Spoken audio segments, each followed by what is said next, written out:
Vamos abrir nossas Bíblias na carta de Paulo aos Filipenses, capítulo 4.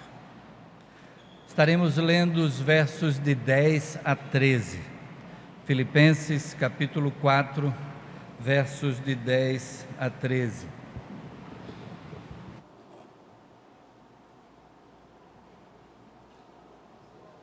Temos aí nesta carta de Paulo à igreja de Filipos, compartilhar dele com a igreja que lhe era muito querida. Filipenses capítulo 4, versos de 10 a 13. E assim lemos: Alegrei-me sobremaneira no Senhor, porque agora uma vez mais renovastes a meu favor o vosso cuidado, o qual também já tinhais antes, mas vos faltava a oportunidade.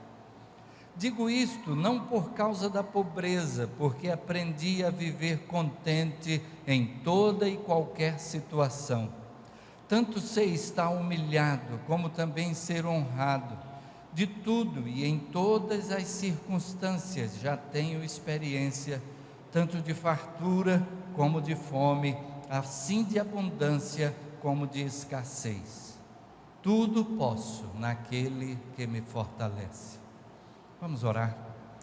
Senhor Deus, louvamos o Teu nome, Pai, porque podemos estar diante de Ti em cada momento, em cada circunstância na nossa vida, sabendo que Tu atentas para cada um de nós, as nossas necessidades, supres conforme a Tua vontade. Agora, Pai, fala ao nosso coração, dá-nos daquilo que é o Teu propósito para esta hora e que a edificação na Tua palavra venha a suprir a necessidade de cada um de nós. É o que suplicamos em nome de Jesus. Amém. Amém.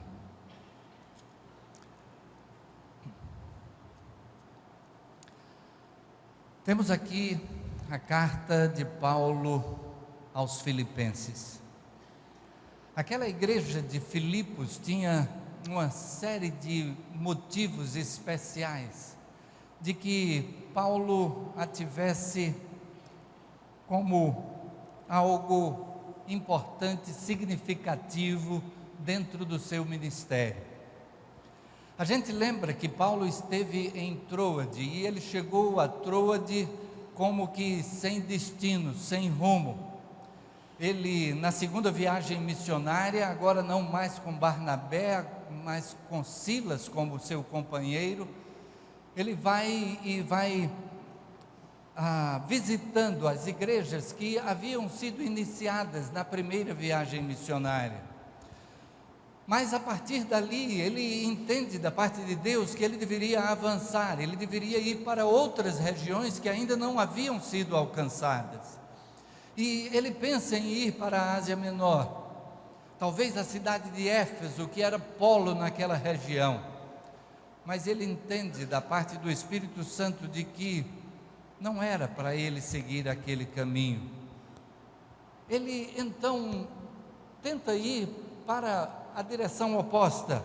A cidade de Éfeso estaria no caminho que ele está trilhando, estaria à sua esquerda. Ele pensa então em ir para a direita, a região da Bitínia, uma região importante. Constantinopla estava, a cidade que haveria de aflorar dali, daquela região, uma das cidades que viriam a ser a mais importante em séculos seguintes. Mas o Espírito de Deus diz também não é para este lado. Ele então vai em frente, ele segue na direção que o seu nariz estava apontando e chega a Troade. E posso imaginar a situação em que ele estava perguntando a Deus: Senhor, o que é que Tu queres? Eu pensei em ir para a região da Ásia Menor, da Bitínia. E ele chega a Troade e ali ele tem uma visão. E aquela visão diz: passa a Macedônia e ajuda-nos. A Macedônia estava separada ali de Troade por um braço de mar, que vai formando grandes lagos, chegando a formar ali o Mar Negro. Ele precisava atravessar aquele braço de mar. E o texto bíblico diz lá em Atos capítulo 16 que assim que ele teve a visão, imediatamente se dispôs a transpor aquele braço de mar. Eu creio, já tenho compartilhado que a minha fé é de que de madrugada ainda, ele foi acordando o restante da sua equipe. Ele acordou Silas, ele acordou Lucas, que se incorpora aí nesta cidade, àquela equipe missionária, e eles vão para a Macedônia. Timóteo também está com eles. E ali, a cidade de Filipos. Na cidade de Filipos, ele tem uma experiência que é de ambos os lados. Primeiro, ele vai pregar o evangelho na beira do rio. Na beira do rio, porque o texto bíblico diz que ele procurou um lugar de oração. Um lugar de oração era o que substituía uma sinagoga. Uma sinagoga poderia ser formada, organizada, numa cidade que tivesse pelo menos 10 famílias judaicas, 10 cabeças de família judaica. Quando não, era costume formar um lugar de oração. As famílias judaicas existentes se reuniriam em algum lugar para orar, para estudar as Escrituras, e era o que acontecia ali em Filipos. E eles foram a um lugar de oração que havia perto do rio. Ali havia algumas mulheres que se reuniam, e entre elas estava uma que os convidou para que se hospedassem na casa dela. Primeira coisa ali em Filipos foi hospitalidade. A primeira coisa ali foi receptividade. Ela realmente insistiu com eles em hospedar aquela equipe. Imagine de repente você ter pelo menos 4 pessoas que estavam então vindo se hospedar em casa, e ela insistiu que assim fosse. Mas dali então, na pregação do evangelho, Paulo termina sendo preso. E a gente lembra daquela história do carcereiro de Filipos. Paulo foi preso, Paulo foi colocado em cadeias, e ao longo daquela noite, agora ele está numa situação completamente diferente da anterior. Primeiro ele teve a hospitalidade, e agora ele está preso em cadeias. E o que é que vai no coração de Paulo? À meia-noite, o texto bíblico diz que Paulo está cantando. Paulo e Silas, dentro daquela prisão, estão cantando hinos de adoração, louvor a Deus. A gente sabe o restante da história. Vai haver um terremoto, as portas da prisão vão se abrir, e de repente o carcereiro vai querer se matar, vendo as portas abertas. Ele pensa, todos os presos fugiram, mas Paulo então diz para ele: não te faças nenhum mal, todos aqui estamos. E então, mais uma vez, agora ele tem o reconhecimento, porque o carcereiro vai para eles e diz: o que é que eu vou fazer? O que é que eu devo fazer? E Paulo então diz: crê no Senhor Jesus e serás salvo, tu e a tua casa. E então o carcereiro agora o retira da prisão e leva para a sua casa. A casa do carcereiro era normalmente dentro da prisão. E então, quando a gente vê o carcereiro chegar e encontrar as portas abertas, é porque ele provavelmente estava na casa dele, com tudo trancado, e de repente há um terremoto, e ele corre até o local das celas, e então ali está tudo escancarado, as portas abertas. Mas agora ele então pega Paulo e Silas e leva para a sua casa. Mais uma vez hospitalidade, mais uma vez agora ele é recebido, e aquele homem então serve alimento ali para Paulo e Silas, e naquela ocasião toda a sua família é batizada. E A experiência de Paulo vai assim em altos e baixos ali em Filipos. Mas ainda na Macedônia, eles saem de Filipos e vão para Tessalônica. E em Tessalônica, ele pregando o evangelho, agora é promovida perseguição contra ele. E uma perseguição que então quem vai preso é quem estava hospedando Paulo e Silas. E essa pessoa é presa aí para que seja solta.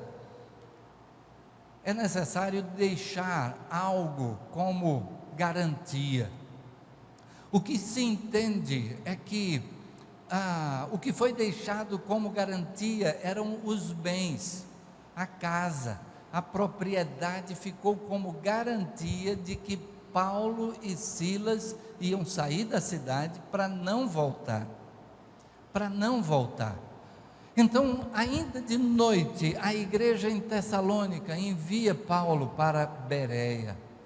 Paulo chega em Bereia e é acolhido, e ali então existe uma frase a respeito dos bereanos, que ela é admirável, porque o texto bíblico diz que os de Bereia foram mais dignos do que os de Tessalônica, porque foram examinando todos os dias nas Escrituras se as coisas eram realmente assim.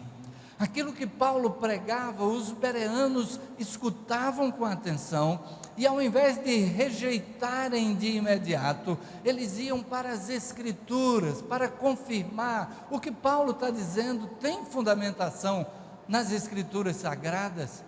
E então o elogio é feito aos bereanos, eles foram mais dignos do que os de Tessalônica. Só que os de Tessalônica ouviram dizer que Paulo estava pregando agora em Bereia, foi expulso de Tessalônica, mas estava pregando em Bereia. Então eles enviam pessoas para Bereia, para promover tumulto, para promover a perseguição a Paulo e Silas e toda a equipe. Paulo sendo o principal, e então Paulo é enviado também fugido de Bereia. A gente tem então nessa experiência de Paulo ali na região da Macedônia, esses opostos: acolhimento, fé, dedicação de vida, mas ao mesmo tempo perseguição, sofrimento, expulsão da cidade. E agora a gente encontra Paulo escrevendo aos Filipenses. Aquela igreja de Filipos, mesmo depois que Paulo saiu de lá, aquela igreja mandou recursos para o sustento de Paulo, para que ele pudesse continuar no seu trabalho missionário. Paulo, saindo de Bereia, ele vai para a região da Grécia, e ele vai a Atenas e ele vai a Corinto. E quando ele está naquela região é que a equipe missionária que ele deixou lá em Bereia, quando ele saiu de Tessalônica e Bereia, deixou a equipe ainda confirmando os irmãos, ensinando a palavra. E nós vamos encontrar que em Corinto ele encontra então com um casal que tinha por ofício fabricar tendas. E ele fica trabalhando, e o texto bíblico diz porque eram do mesmo ofício, permaneceram juntos. E ele fica ali então trabalhando na construção de tendas para o seu próprio sustento, até que a equipe missionária chega. E o texto bíblico vai dizer no livro de Atos que quando aquela equipe missionária chega, então Paulo dedicou-se à pregação da palavra integralmente, todos os dias. O que está implícito aí é que ele pôde se dedicar inteiramente à pregação da palavra, porque ele recebeu os recursos que vieram da região da Macedônia. E quando ele aqui, nesta carta aos Filipenses, ele se refere a sustento, ele vai dizer, porque não apenas uma vez, mas duas, vocês enviaram o que me era necessário. Aquela foi uma igreja que continuou participando do ministério do apóstolo Paulo, e então aquela foi uma igreja que chegou junto, que provia sustento, que dava as condições para que aquele ministério fosse o mais efetivo possível. Aquela era uma igreja que estava no seu coração, apesar das experiências boas e amargas. Aí é a ela que Paulo escreve nesse texto que nós acabamos de ler. Ele escreve porque agora ele recebe Epafrodito, e Epafrodito vem de Filipos, trazendo recursos para o sustento da obra, trazendo recursos para a sua própria provisão. E então ele diz aqui: alegrei-me sobremaneira no Senhor, porque agora uma vez mais, não era a primeira vez, era a continuação de uma série. Uma vez mais renovastes a meu favor o vosso cuidado, o qual também já tinhais antes, mas vos faltava a oportunidade. Digo isto não por causa da pobreza, porque aprendi a viver contente em toda e qualquer situação. Tanto sei estar humilhado, como também ser honrado. De tudo e em todas as circunstâncias já tenho experiência, tanto de fartura como de fome, assim de abundância como de escassez.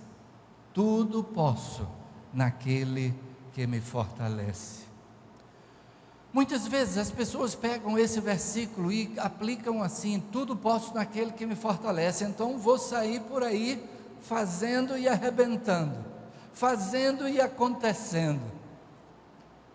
O que Paulo está dizendo aqui é da riqueza da presença do Senhor Jesus na nossa vida, nos momentos bons e nos momentos amargos.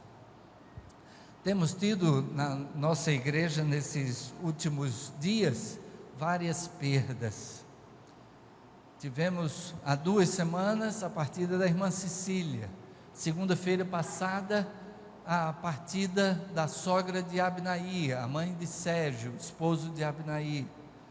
Na sexta-feira a partida da irmã Ivanise, mãe de Ivani de Roderize. No sábado a partida do irmão Adilson. Um bocado de pancadas que a gente vai recebendo assim, uma após a outra. Mas graças a Deus que a presença do seu Espírito em nós, a sua presença nos supre, a sua presença é suficiente, a sua presença é que nos traz o conforto, é que nos traz o consolo. E isso em todas as circunstâncias da vida. E a vida é formada de altos e baixos também. O apóstolo Paulo testemunha isso naquela região ali da Macedônia. Ele tem momentos em que ele é recebido, pessoas insistem: olha, se hospedem comigo, eu faço questão de hospedá-los. No momento seguinte eles são expulsos da cidade. Numa hora eles têm o acolhimento, na hora seguinte ele tem que sair rapidamente, porque a sua vida passa a correr risco. E ele passou por diversas situações. Escrevendo aos Gálatas, ele vai relatar uma série de coisas que aconteceram com ele. Recebeu 5 quarentenas de açoites menos um. Ele foi apedrejado e deixado como morto. Só pararam de apedrejar porque acharam que ele já tinha morrido. Mas ele apenas desmaiou e logo a igreja, ao chegar junto dele, ele recobra os sentidos e sai ali na cidade de Listra. E ele vai relatando quanta coisa ele passou. E a gente olha então para a experiência do apóstolo Paulo e alguém como Paulo, a gente deveria dizer que Deus deveria colocar numa situação privilegiada. Alguém que dedicou a sua vida à pregação do Evangelho, pagando um preço tão elevado. Ele que saiu de uma condição de respeito na sociedade. Tudo indica que Paulo era membro do Sinédrio. O Sinédrio era a suprema corte judaica. Ele então abre mão de tudo isto e passa a ser perseguido por causa de Jesus Cristo. E ele agora dedica a sua vida a isso. Ele tem um chamado de Deus nessa direção, e ele responde a esse chamado, ele atende a esse chamado, e ele então é responsável pela expansão do Evangelho praticamente em todo o mundo conhecido de então, pelo menos dentro ali do Império Romano. Há determinado momento em que ele escreve aos romanos dizendo: aqui onde eu estou já não há mais onde pregar o Evangelho. Por todas as regiões por onde eu tenho passado, tenho pregado o Evangelho. E ele escreve aos romanos dizendo: eu pretendo ir ter com vocês. E então a capital do império está na mira de Paulo. Ele tem o projeto, o propósito de chegar até Roma, e ele ainda diz assim: e espero ser enviado por vocês até a Espanha. A Espanha era o limite mais ocidental do império, e ele diz: eu quero chegar até Roma, mas quero que vocês me enviem para que eu chegue mesmo até a Espanha. Mas Paulo então retrata a nós que ele está experimentado em todas as coisas. Deus permite que passemos por dificuldades, Deus permite que enfrentemos problemas, até porque o próprio Senhor Jesus prometeu assim, ele disse: no mundo tereis aflições, mas ele complementa dizendo: mas tende bom ânimo, eu venci o mundo. As dificuldades porque a gente passa, fazem parte da vida, e quando alguém passa por uma dificuldade, às vezes é levado a perguntar: mas Deus, por que eu? E Paulo é alguém que poderia perguntar assim, ele poderia dizer: Deus, por que eu estou te servindo, eu tenho investido a minha vida naquilo que é o teu chamado, teus propósitos para mim. Mas alguém já disse também que o que a gente deveria perguntar era: por que não eu? Se acontece com todas as pessoas, por que não eu? E Paulo então testemunha, esse que já tenho compartilhado com a igreja, que tive um professor no seminário que se referia a Paulo como o Paulão. Aquele é o Paulão, pela envergadura desse apóstolo, pela grandiosidade. Tudo indica, eu digo aqui a envergadura dele, o tamanho dele, mas tudo indica que ele era baixinho. Mas o gigante que era aquele homem, o Paulão. No entanto, ele vem e compartilha o que era a sua experiência de vida, de ter momentos de alegria, de fartura, em que tudo é favorável, e tem momentos em que as dificuldades se acercam, de que enfrentamos situações que não seriam as desejadas.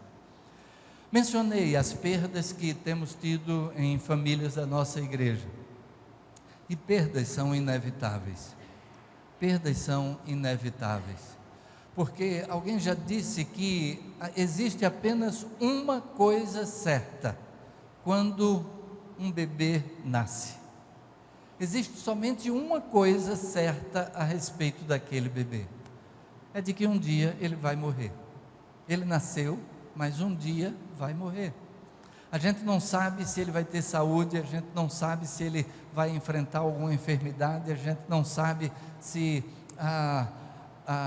vai ter uma vida, como a gente diz, bem sucedida, ou se vai talvez enveredar pelos caminhos do crime. A gente não sabe nada a respeito daquele bebê, mas a gente sabe que um dia ele vai terminar os seus dias aqui. Ou seja, todos nós chegaremos ao nosso dia da partida. Então, perdas a gente sempre vai ter. As pessoas que estão à nossa volta vão partir. E alguém até já tem comentado, até em tom de brincadeira, quando alguém reclama o envelhecer, reclama que o corpo vai estando mais propenso à enfermidade, à dor, e alguém já disse assim, que a única maneira de não enfrentar o envelhecimento é morrer cedo, o que não é solução, não é? A gente quer sempre que permaneça um pouco mais, e aqueles que estão à nossa volta, a gente quer que permaneçam um pouco mais, mas Deus é que sabe, Deus sabe o momento certo, Ele sabe todas as coisas, e então, aquilo que Romanos capítulo 8, verso 28 nos afirma, de que todas as coisas contribuem juntamente para o bem daqueles que amam a Deus. Dificuldades na nossa vida, de uma forma ou de outra, Deus faz com que resultem em algo que seja para o nosso bem. Ele transforma o problema em algo que serve de edificação para a nossa vida, ao ponto de que, quando a gente enfrenta dificuldade, a gente cresce mais do que quando tudo está bem. Quando tudo está bem, a gente vai levando a vida da gente como que no piloto automático, a gente vai levando a vida como se nada importasse tanto, a gente vai dando continuidade somente, apenas azeitando a máquina da vida, mas na hora da dificuldade, aí a gente para, a gente pensa na vida, a gente pensa nessas dificuldades, a gente pensa naquilo que é importante na nossa vida, e a gente cresce. Dificuldades servem para o nosso crescimento, e é por isso que o apóstolo Paulo diz que em todas as circunstâncias, em todas as situações, ele tem experiência, e que isso foi positivo na sua vida, porque ele vai terminar os seus dias dizendo: combati o bom combate, acabei a carreira, guardei a fé. Ele vai dizer que ele empenhou a sua vida naquilo que valeu a pena. Quantas dificuldades Paulo teve na vida. Imagine se Paulo tivesse permanecido lá como membro do Sinédrio, honrado, respeitado, com uma vida estruturada, equilibrada, e podemos dizer que ele encerraria a vida, a gente pode dizer, por cima.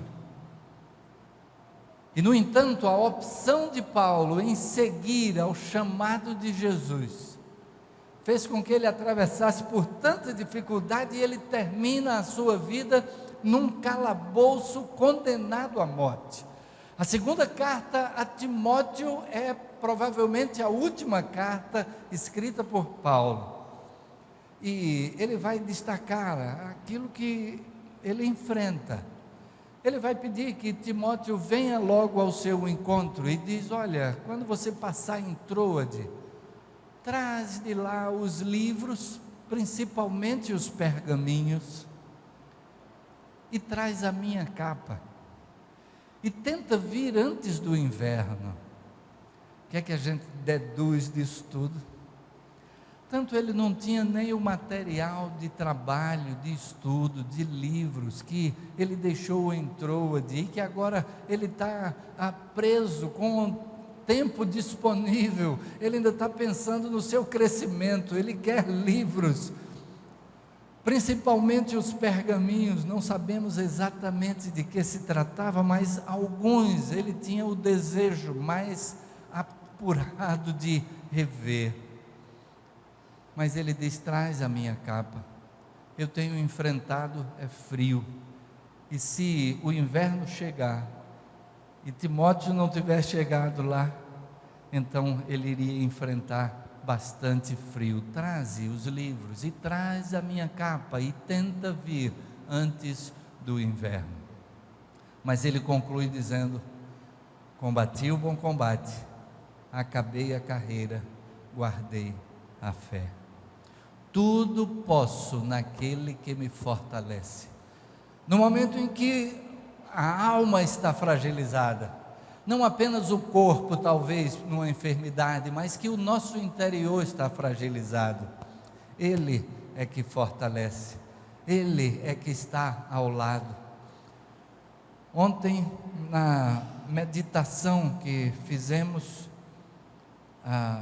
na cerimônia de gratidão pela vida da irmã Ivanise, citei Salmo capítulo 94, Salmo 94, a partir do versículo 17, e o salmista diz: se não fora o auxílio do Senhor, já a minha alma estaria na região do silêncio. Quando eu digo, resvala-me o pé, a tua benignidade, Senhor, me sustém. Nos muitos cuidados que dentro de mim se multiplicam, as tuas consolações me alegram a alma. Que a presença do Espírito de Deus, aquele que veio para estar ao lado, aquele que é chamado de Paráclito, que é chamado de Consolador. Paráclito significa isso, aquele que vem para estar ao lado. Nos dê a certeza de que nunca estamos sós, de que aquilo que for o necessário, estaremos tendo como suprimento da parte de Deus, ao ponto de que o Senhor Jesus mesmo, num dos seus principais sermões, Mateus faz o registro do Sermão da Montanha, e ele então afirma, Jesus afirma no Sermão da Montanha, ele diz que devemos buscar em primeiro lugar o reino de Deus e a sua justiça, e as demais coisas serão acrescentadas. Ele fez referência um pouco antes, dizendo das aves do céu, que não semeiam, não colhem, não ajuntam em celeiros, mas o Pai Celestial as sustenta.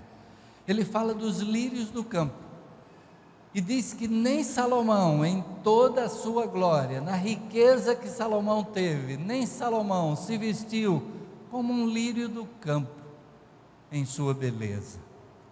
E então ele acrescenta dizendo: buscai primeiro o reino de Deus, a sua justiça, as demais coisas serão acrescentadas. Tudo aquilo de que precisamos. O que o Senhor Jesus menciona neste sermão é alimento e vestuário, que é o fundamental para a nossa vida. E há o texto que diz mesmo: se tiver o que comer e o que vestir, estejamos satisfeitos. E então, quando ele diz que Ele suprirá as nossas necessidades, é tudo aquilo que de fato é importante para a nossa vida. Talvez nem tudo aquilo que a gente gostaria de ter, que muitas vezes é fruto apenas do que a gente vê na vida da pessoa que está ao lado, é daquilo que a gente vê na propaganda que a mídia apresenta, e que de fato a gente não precisa. O que a gente precisa de fato na vida é muito pouco, e então Deus nos supre daquilo que é necessário. Tudo posso naquele que me fortalece. Nós vamos cantar mais uma vez, e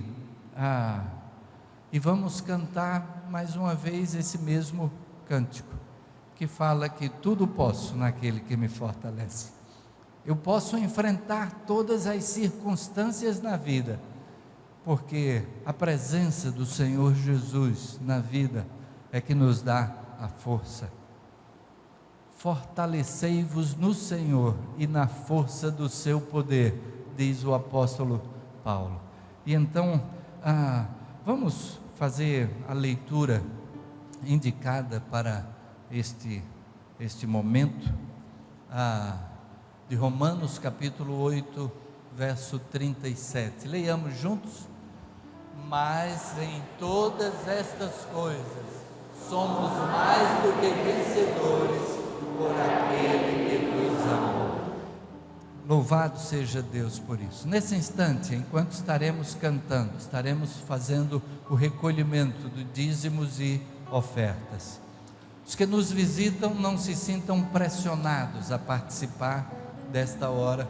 É algo que faz parte da vida de membros e congregados da igreja, que o fazem com alegria, que o fazem voluntariamente, que o fazem na convicção de que Deus é que provê o nosso sustento, e daquilo que Ele coloca nas nossas mãos, Ele pede que entreguemos de volta para Ele uma parte, e que esta entrega é a confiança de que Ele estará dirigindo até a aplicação dos recursos que ficam em nossas mãos. É a confiança de que os recursos estarão sendo investidos no crescimento do seu reino, na propagação da mensagem de salvação. O amor de Deus por nós é demonstrado em que Cristo morreu por nós, sendo nós ainda pecadores.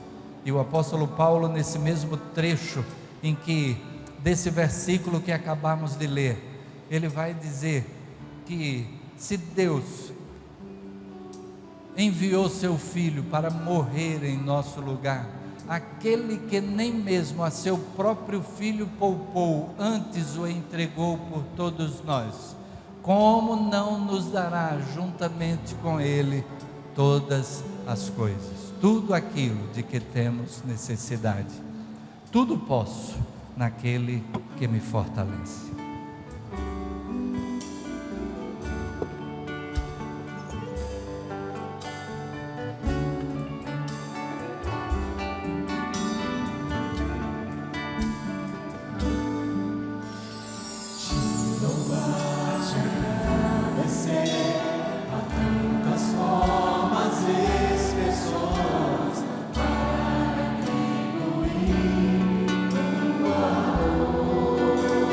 Para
tudo posso em Deus que me fortalece.